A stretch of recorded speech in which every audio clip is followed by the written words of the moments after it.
He sat alone with the radio while the world slept.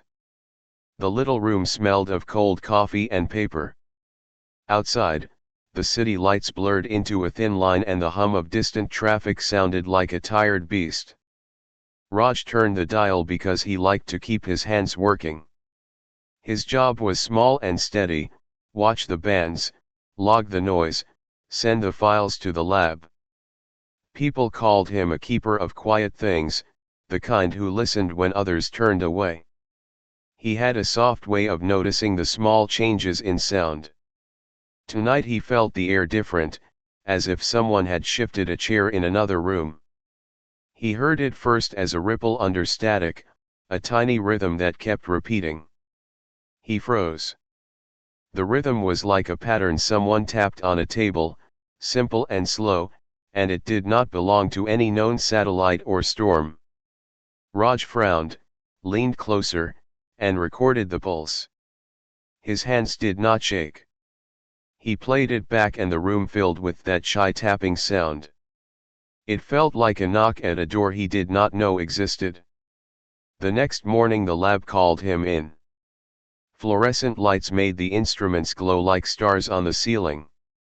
Scientists crowded around screens, eyes bright and tired. They fed the recording into many machines. The machines answered with graphs, numbers, and slow beeps. The senior scientist, Dr. Alvarez, tapped a finger on her lip and said the word that made the room tilt: artificial. She meant the pattern was not random, not weather, not some cosmic background noise. Someone, somewhere, had shaped sound on purpose. News moved faster than the cups of tea.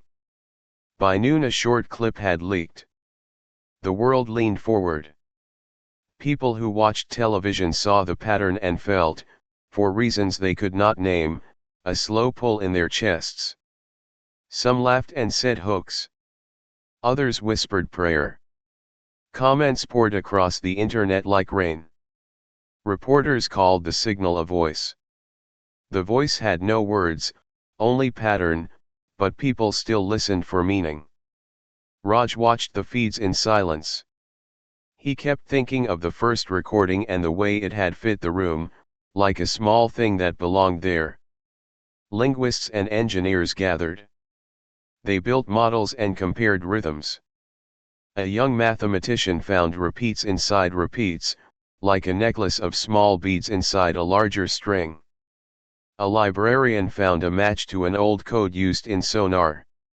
Slowly their work made the strange sound less like a puzzle and more like a message. They could not yet read it as speech. They could not yet say who had sent it. But the pattern returned that night, clearer, and this time it ended with a pulse that matched the length of a slow human heartbeat. Public reaction was a slow turn from curiosity into a tight coil of fear and hope. Markets wavered, jokes vanished, and people went back to habits as if waiting for a bell. Families gathered in living rooms and played the recording for each other. An old man in a village listened to it and cried because it reminded him of a song his mother sang.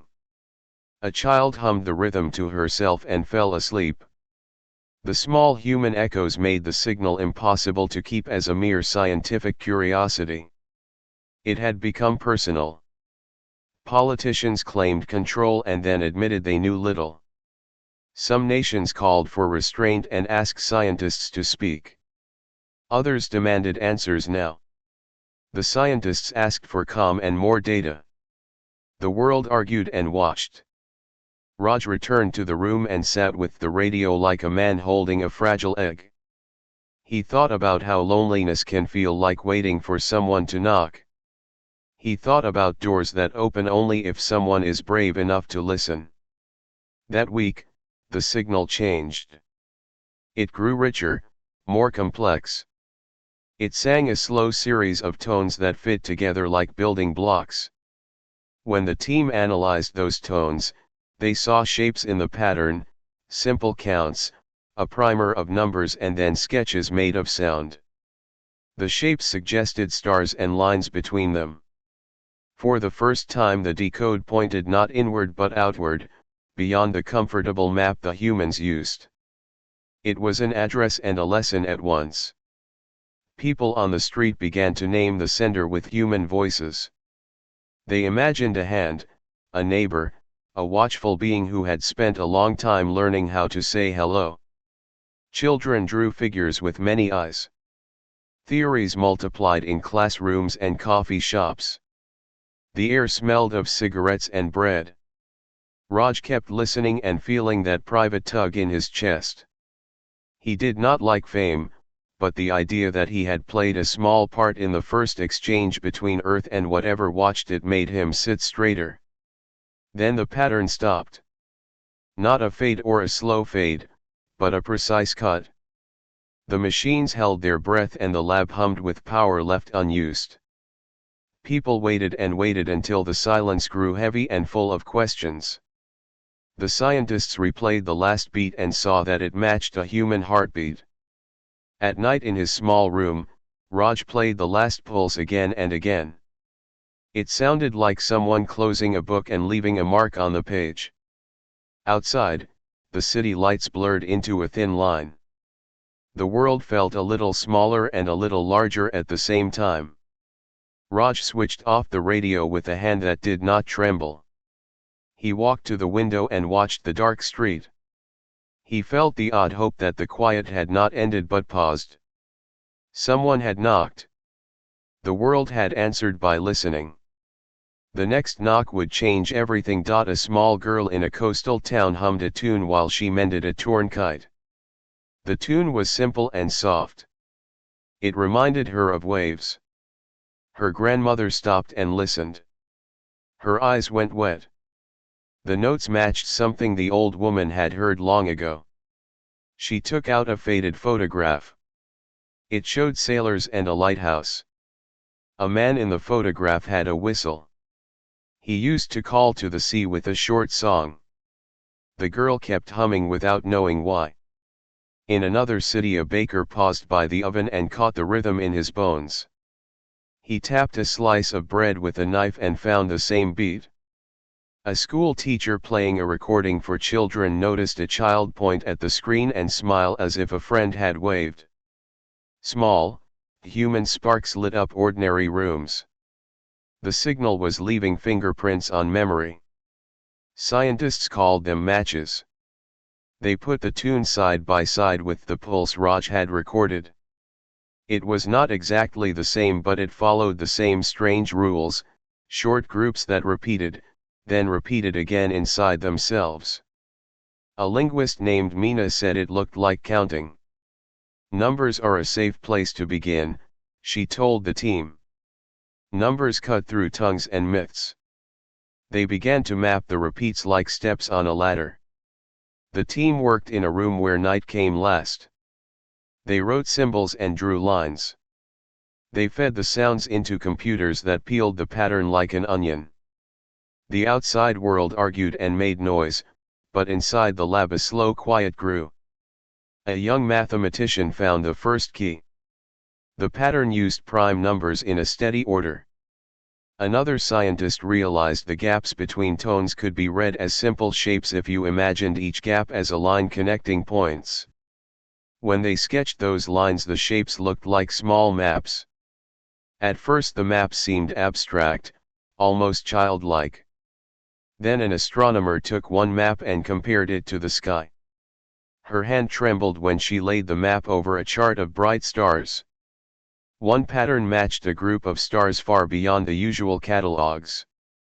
It was as if the sender had drawn a path from star to star.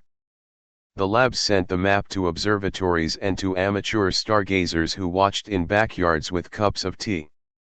The sky felt closer that night because people pointed their masks of metal and glass up and asked it to tell them a story. A radio host read the shapes on air and listeners called in with their own memories. Some people cried. Some made jokes because grief needs small masks too. The maps, once thought poetic, began to give answers. They showed a route outward from a bright place near Orion, a place that did not match any chart the observatories trusted. It was not only a path, it was an address. The pattern circled a point on the map and drew a small mark beside it, like someone adding a note to a letter. The mark did not match any star the astronomers had seen before. It lay on the edge where known space gave way to blank ink. The idea that the signal knew a place beyond the maps made the room smell of old paper and new fear. Outside, the arguments grew louder. Conspiracy channels shouted about hoaxes. Religious leaders wrote sermons about signs and the end. Market tickers jumped and fell as if the world had a bad night of sleep. But inside the labs, people kept working because work is a way to hold fear steady. They asked simple questions. Could the pattern be a trap? Could it be a test? Mina said it did not feel like a threat. There was no repetition meant to teach fear. There was a careful kindness in the way the numbers introduced shapes. The pattern taught before it pointed. It seemed to assume that the listener could learn a language of lines and numbers. That assumption felt like trust. A volunteer translator on a message board, an elderly radio amateur named Yusuf, posted a short note. He had heard a similar beat in an old sea shanty his father hummed. He put a recording up and people everywhere matched little pieces of the signal with tiny things they had in their lives. A widow in a small town said it sounded like a lullaby her child had made when he was small. A mechanic in a factory heard the rhythm under the hum of machines and felt strangely calm. Those small stories made the map feel like a shared object rather than a secret. The world began to imagine the sender as patient and careful. The sender wanted to speak, and it chose a slow way that took kindness for granted. When the team translated more, they found the map was layered. Under the map of stars was another set of marks that looked familiar in an odd way, a circle with a dot at its center, the kind of sign people use to mark home. The scientists stared at it as if at a photograph of someone they had once loved. Then one young researcher pointed out something that made everyone still. The map included a tiny drawing that looked like a planet with a small arc across it. When they compared that drawing to images of Earth taken from far probes, the match was not exact but it echoed a known curve. The team did not say the word home aloud. It moved through their faces like a shared breath. For the public the map was a roaring tide of opinions and tears. Children drew the marks on paper and left them at windows. Teenagers made songs from the pattern and posted them. In classrooms teachers asked students what it felt like to be noticed. The feeling of being seen is a dangerous sweetness. The nation spoke in different tongues but the maps cut through and made a single question louder: why had the pattern circled Earth and then added that strange extra mark none of their maps showed? It felt as if someone had drawn Earth and then made a little note on the paper with a word written in invisible ink. Mina stayed late and stared at the map until the light above her desk dimmed. She worried about errors. She worried about the simple pride that made humans assume they were central. But she also felt a fierce warmth, like a lamp turned on in the dark. Whoever sent the map knew how to teach counting, how to draw stars, and how to point. Whoever sent it had taken time to learn patience. The unknown mark sat at the edge of their understanding like a locked door. When the pattern began to play across the air again that night, people listened as if holding their breath. The new sounds filled radios, phones, and the small rooms where people kept the kettle on the stove. The signal was kinder and then, at the end, it clicked a note that sounded like a question and then left a tiny silence that felt heavy with meaning. The map had been a sign of notice. The extra mark had been an invitation. The world had learned to read some words. Now it waited for the next line of the letter to arrive. An old woman named Leela sat by her window with a cup of tea cooling between her hands and hummed without thinking. The tune was a fragment of a lullaby her mother had sung when ships came home, a slow rocking melody that fit the rhythm of the signal they had been listening to, and when she hummed it the sound felt like a memory waking. News feeds spoke of maps and marks, but Leela's small house held other proof, a faded thread of song that matched the pattern, and for her the match was a hand on a shoulder long gone. Raj heard about her on a local show and felt the same small ache of recognition when he played the clip back in his room with the radio like a warm friend beside him. In the lab, scientists stitched together the newly decoded maps and lined them up with pictures of the sky, while outside the world argued and prayed and joked and waited. The work in the dark room was precise and almost tender. They cross-checked coordinates, scrubbed noise, and watched pixels on screens like caretakers watching a newborn breathe. Telescopes around the world turned with an urgency that felt like holding a breath. Big observatories pointed enormous eyes through thin air, while backyard stargazers propped their scopes on folding tables and drank tea from thermoses. The clear night sky took on the weight of a question, and strangers on rooftops watched as if waiting for a gesture.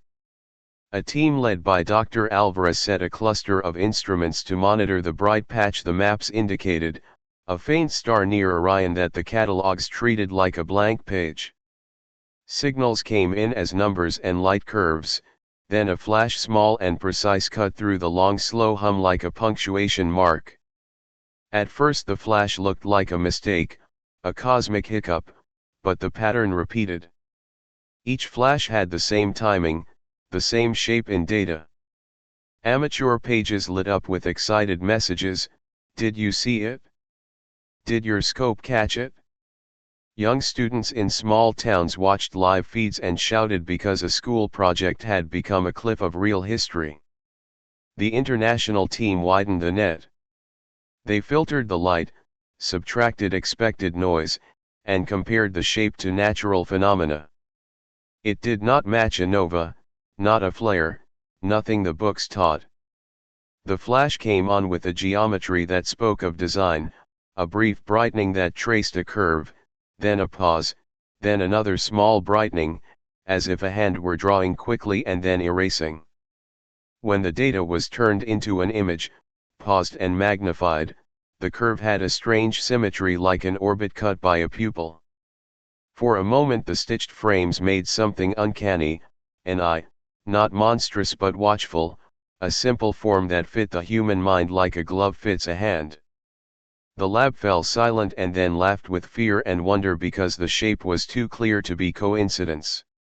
They replayed the frames and the image blinked a real blink, and for an instant a private feeling flooded the room. Someone had seen them and had shaped light to say it. Leela, listening with her thin cup in hand, did not know the word pupil or light curve, but she felt the same reaction millions of miles away. It was the wrong kind of smallness, a feeling like being noticed while you thought you were alone in the dark. The team compared the blink to patterns in the original signal and found a match in timing, like two voices finishing each other's sentence. They dug deeper and found that the flash encoded a very slow rhythm inside a brightening, a trace that had meaning if you read it with numbers and patience. The moment the scientists realized the flash repeated with intent, the word artificial was said again, soft and reverent. News anchors tried to say it with their faces steady. The world leaned in. Conspiracy channels screamed fake. Faith groups said prayer. Teenagers made memes, because the human mind makes jokes in the same breath it makes legends. In backyard gatherings people cupped their hands against cold glass to warm them and whispered like a congregation. The data, when they cleaned it, showed a brief sequence that translated to simple geometry, a drawing language that echoed the maps from the earlier signal. Whoever had made the light was following the route they had drawn and then adding a new mark in bright code. The mark lay like a note written over empty map space, a single curve shaped like an eye, then a dot, then nothing. The dot was small but deliberate. It sat where telescopes could see it, and then, after 3 long beats, it vanished as if the sender had closed a book. The blink left a faint afterimage in instruments, a trace of energy that did not belong to any known stellar process. Dr. Alvarez and her team argued late into the night about the meaning. Was it an identification, a greeting, a way to say I see you? Mina, the linguist who loved children's games with pattern and rhythm, said slowly that the eye shape could be a symbol for attention, counting and maps were the language of introduction, and the eye might be the moment of recognition. A young engineer said it could be a beacon, a test of whether Earth could notice small, crafted light.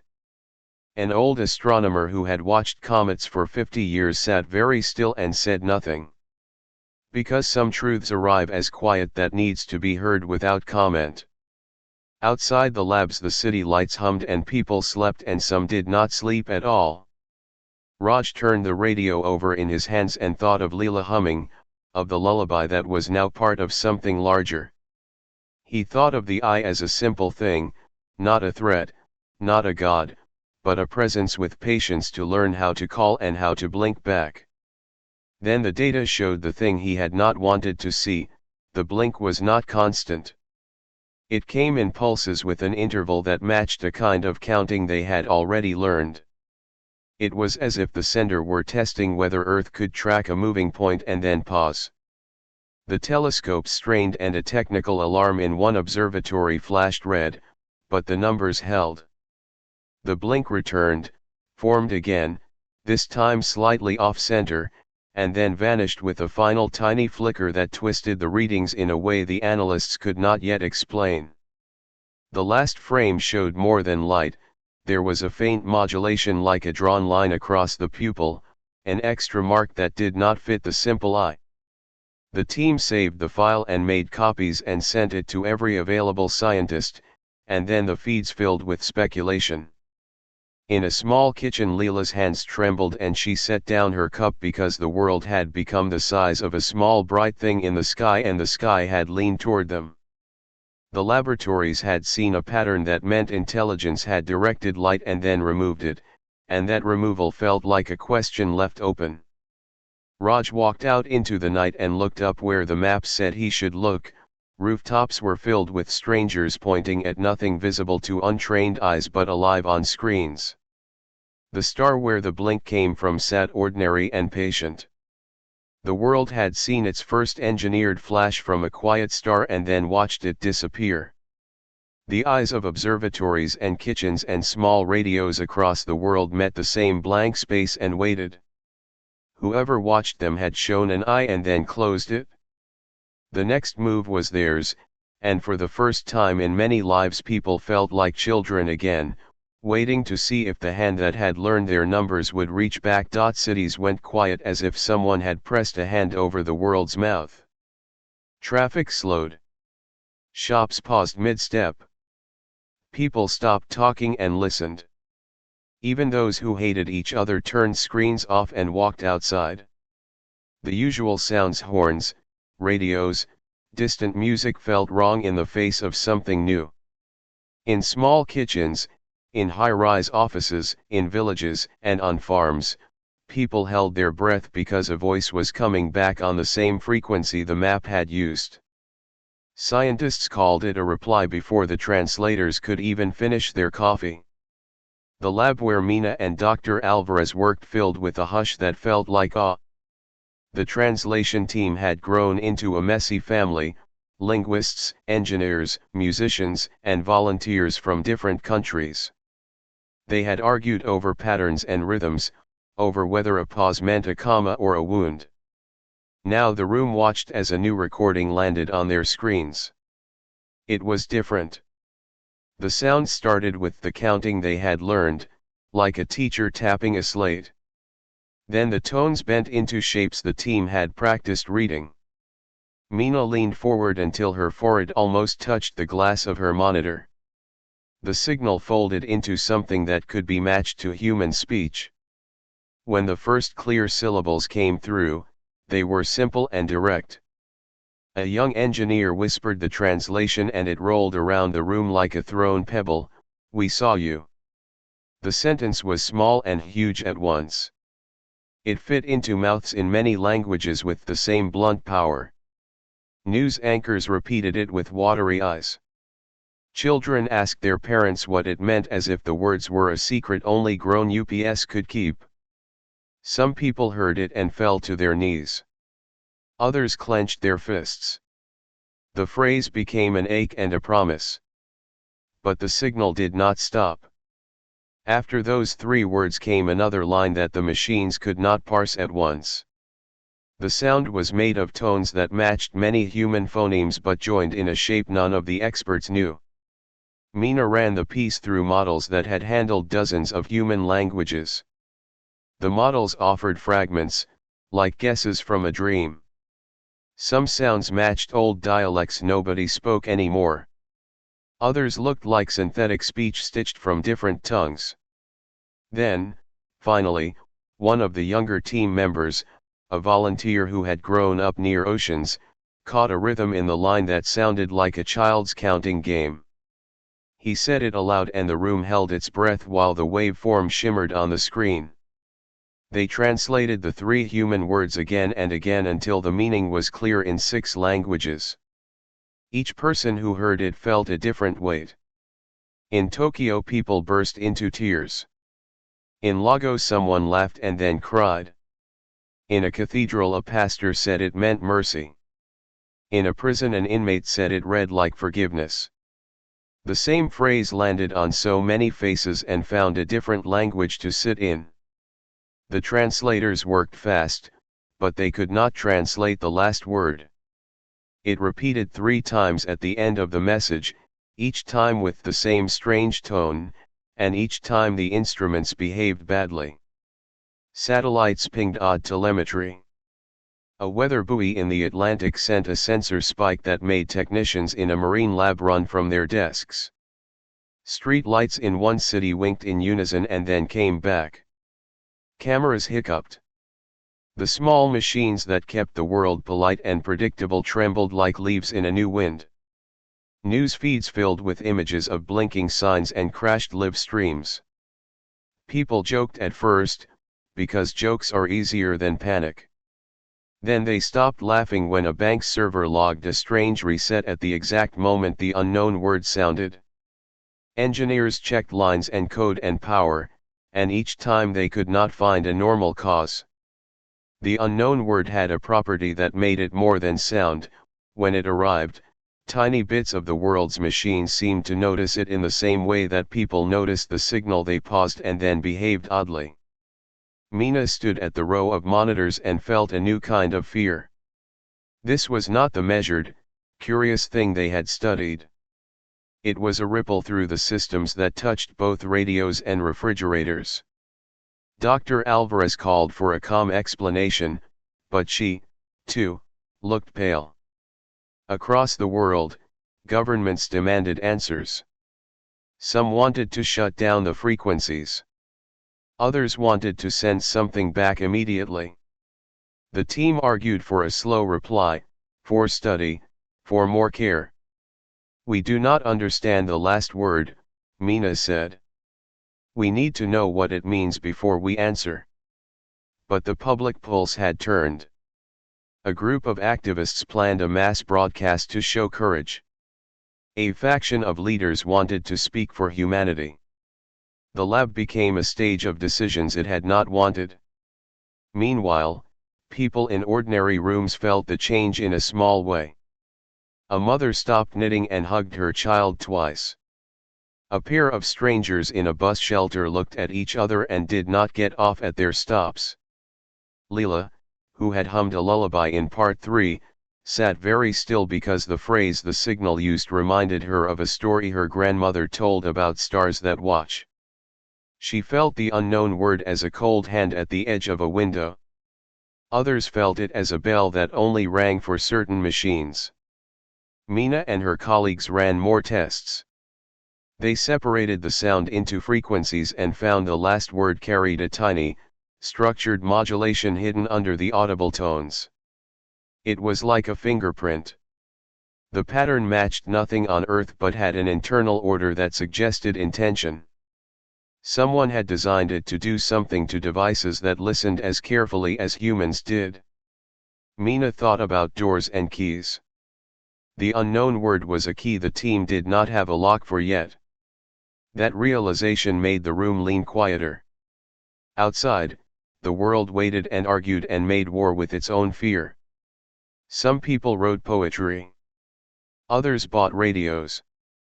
The message had united people for a moment and then given them a new fear to share. The last line of the transmission repeated once more. The unknown word came folded in the signal like a seal on a letter. Then the air went quiet and the machines that had fluttered began to steady. For a heartbeat the planet breathed as one and the question hung in the sky, was the unknown word an invitation, a warning, or simply a test?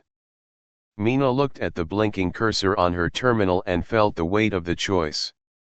Whoever had sent the message now waited. The world had to choose how to answer. Asha sat on the floor of the lab with a small stack of paper and crayons spread like a child's picnic. Her thumbs were stained with blue. She had not meant to be the one to volunteer, but when the meeting turned to how to answer, her hand rose before her mouth could say no. She was young and quiet and good with small machines.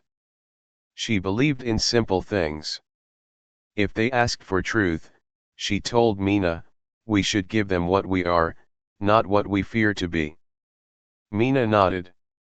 Dr. Alvarez looked at the list of proposals and then at Asha and let her try. The team made rules. Keep it honest.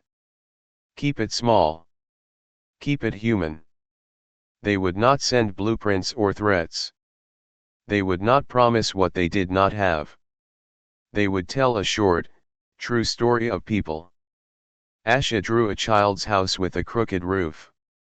She traced a stick family with two big smiles. She pressed the crayon hard enough to leave a wax shine.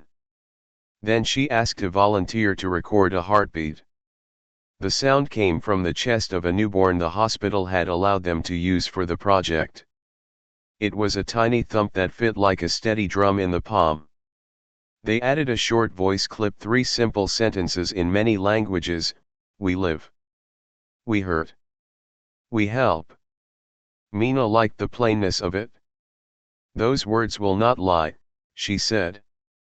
They packaged the drawing as a low-resolution image, layered the heartbeat under an audio tone the signal used, and wrote the short truth in tones the senders had taught, counting, shapes, then human words. Asha watched the file move through the station like a small boat on a quiet sea. She felt both pride and a sudden cold. They aimed the transmitter where the signal had come from. Many eyes watched. Screens showed progress bars, then a single line, transmit. The first minute passed and nothing changed. Asha's fingers curled into a fist. Her mind filled with all the quiet ways humanity fails, how fast it can be cruel, how slow it sometimes is to love. She wondered if kindness was enough as a reply. The team told jokes because nervous people tell jokes. Someone opened a window for air. Then, quietly, the receivers clicked. A response came back like a hand touching a forehead. It did not start with numbers. It began with an image poured across the nets. For a second, a laugh, a child's laugh so clean and bright that the room stopped breathing. The laugh was followed by a flash of other things: a woman holding a burned photograph, a man crying softly at a funeral, 2 teenagers sharing a coat in the rain, an old teacher smiling at a homework page full of mistakes and gold stars. The images were not film. They were memory echoes, small and exact, smelling faintly of wood smoke and wet grass. The lab felt as if someone had opened a window on all the houses of the world and let a wind of private moments blow through. The reply did not lecture. It did not name what humans must become. It showed. It sent back the short, private things that make a life: the light in a kitchen when someone returns, the quiet hand on a hospital sheet, the small heroics people never print in papers. Someone in the room wept, someone laughed, someone held both reactions in their chest and could not let either go. The image sequence slowed and one frame lasted longer than the rest. It showed a child giving away a piece of bread to a stray dog. Asha felt her throat close. The team replayed the frames over and over, each pass like reading a letter aloud. The reply then folded into a sounded tone pattern that echoed the heartbeat they had sent, but richer, layered with harmonics that felt like voices humming a distant lullaby. That tone carried a shape inside it, a slow curve of frequencies that Mina's programs could treat like a line of handwriting. The curve, when plotted, matched the coordinates format the team used, numbers in a grid. Mina checked her screen 3 times, then in the clear light of her monitor she read the values out loud. The numbers were precise. For a long second nobody moved. "It's on Earth," said Dr. Alvarez, almost laughing with disbelief. "Not a star. Not a ship. A place here." Phones and feeds exploded. People in towns and cities pointed fingers at maps like fishermen finding a reef. The transmitted memories had been kind. They had been intimate. And then they had asked for a meeting place on the same planet that had sent the messages back and forth for a week. The coordinates pointed to a quiet place far from capitals and launch sites. It was not chosen for power or fame. It lay where the maps had thin lines and long grass. It sat near a river, a crossroads of small roads and old habits. The world filled with uproar and prayer and plans. Some voices demanded weapons and guards. Others wanted to bring flowers. Asha stepped back from the console and felt very small and very large at once. The reply had not come with a promise. It had not come with a command. It had given a place and shown things that mattered, the everyday mercy of people. For the first time, the team understood the test. It had not been one of strength or science. It had been a simple check: could humanity show itself honestly? Could it offer a truth that was not a sales pitch? Could it be brave enough to answer with its flaws and its soft heart? Asha's hands trembled but she smiled. The reply had shown that someone had been watching and that someone had felt the small, human things they had sent back. The coordinates glowed on screens across the world and people began to move. By the time night fell, messages traveled faster than trains. Some went with armed escorts. Some went with open hands. Some went alone. In a little room with a single lamp, Raj listened to the recordings again and thought of the child who had hummed a tune in part 2 and of Leela's lullaby. He thought of Asha drawing with blue-stained thumbs. The map had taught numbers and stars. The light had blinked like an eye. The reply had held human life up like a mirror. Now the mirror pointed to a place on Earth and asked for a meeting. The next step would be to go there and stand under the same sky and see what the watchers offered. The world had passed a test of meaning. It now faced a test of choice. They arrived at dawn like people going to a funeral and a festival at once. Cars came down the old road with flags tied to mirrors. Buses emptied slow faces, farmers, students, mothers with babies, men with tools, curious tourists, and quiet people who had never left their towns. Children ran across the grass and counted the white stones at the road edge. Someone set out a thermos of tea on a folding table. The place the coordinates pointed to was small and ordinary, a low hill beside a river, an old oak, a lane that bent like an apology. It was far from capitals, far from launch pads, and close enough to a bakery to smell warm bread when the wind turned. People brought simple things: flowers, old photos, a blanket, a carved wooden toy. Some brought flags and cameras. Some came with nothing but the weight in their chest. The world had argued for weeks about soldiers and shields and protocols. Here, the plan was quieter. The scientists who had been working the signals stood behind a thin cord, but the crowd felt like its own authority. Dr. Alvarez moved through the people with soft steps. Mina checked her instruments and smiled at the children. Asha kept her blue-stained thumbs tucked in her pocket and watched faces like pages. Raj walked slowly, carrying the radio he had kept all these years. Leela came with her faded photo in a small bag and a shawl that smelled of lavender. The light came not like a ship but like a sigh of weather.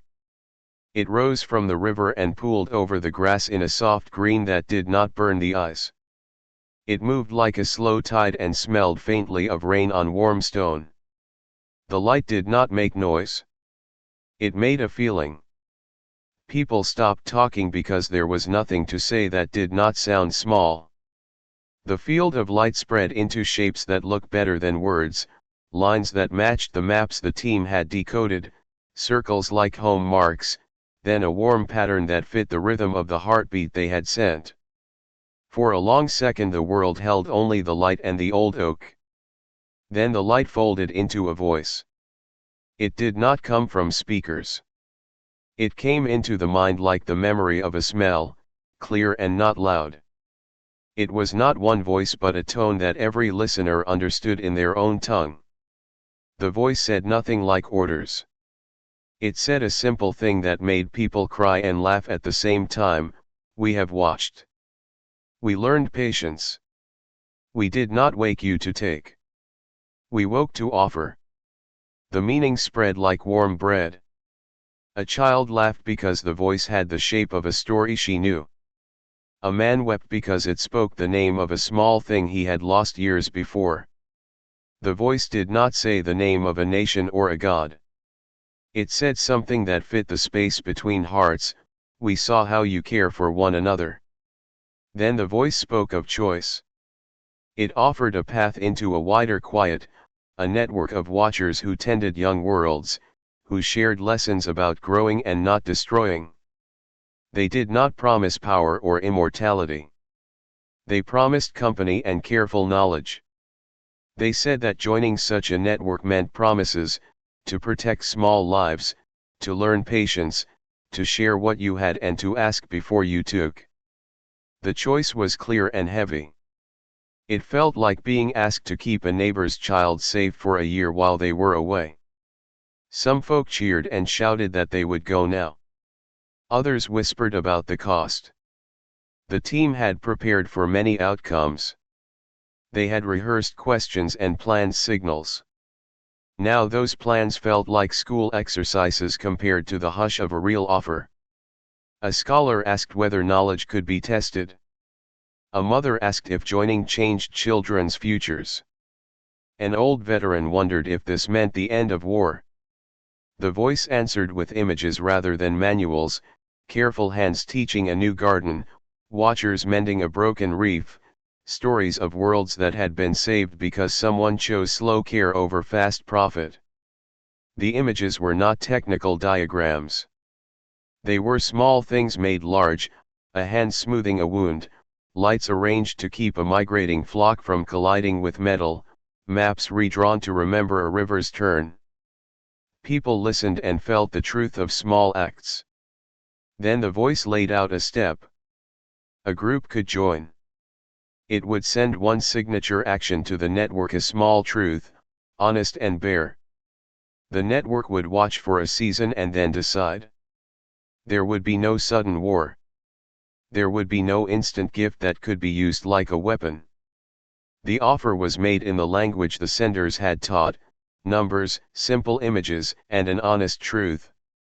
It was a test of courage and of mercy. The crowd split slow and soft. Some people walked forward at once. They stepped into the circle of light and spoke aloud what they carried: a promise to tend, a vow to teach, a memory they would not forget. Hands reached out and touched the light. It felt like cool water. Asha stepped forward carrying her child's drawing and the recording of the newborn heartbeat. Her voice shook as she said, "We will try." Dr. Alvarez put her hand on Asha's shoulder like a small benediction. Mina whispered a vow she had kept since she was a child: to teach numbers to those who could not yet count. Leela walked forward last. She held her photograph tight, and when the light touched her hands she felt a warmth like a hand on a cheek. Many people stepped back into the crowd, changed, as if a small bell had rung inside them. And then there was one woman who did not move. She sat on an overturned crate at the edge of the field. She had come alone. Her name was Seema. She had folded a small note into her pocket that said, "I am afraid." Her husband had died in a war. Her son worked nights and had not come home for years. She had held a shop through rain and loss. She loved the small things that the voice showed, but she had watched how promises can become orders and how kinds of help sometimes come with a price that people like her pay. She had seen neighbors sell land for a promised road and later find only holes in the soil. She could not move. The light reached the place where she sat and the voice touched the corners of her mind, gentle as a feather. It did not demand.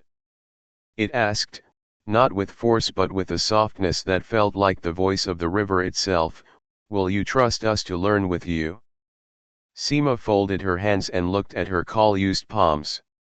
She thought of the shop, of the son who did not call, of the neighbor who had lost a child. She felt the warmth and she felt the old sharpness of promises broken. People around her rose and fell in their choices. Some hugged and cried. The chosen walked away together and the light followed them like a companion. But Seema stayed sitting and the camera of a journalist recorded her silence. Her eyes shone. The world at once felt full and unfinished. The offer had been given. Some had said yes. Some had said no or walked home to think. One woman hesitated in the face of a future that asked for trust. The gulf between the watched and the watcher had narrowed to a doorstep. The field smelled of grass and tea and the river moved on. The light faded like a tide. The voice left a last sentence that everyone heard in their own heart, "Choose with care." The people who had chosen turned back once and looked at those who had not. Seema held her note and the light rested on her like an honest hand. The story stopped there for now. The next page would be what people did after a promise was made.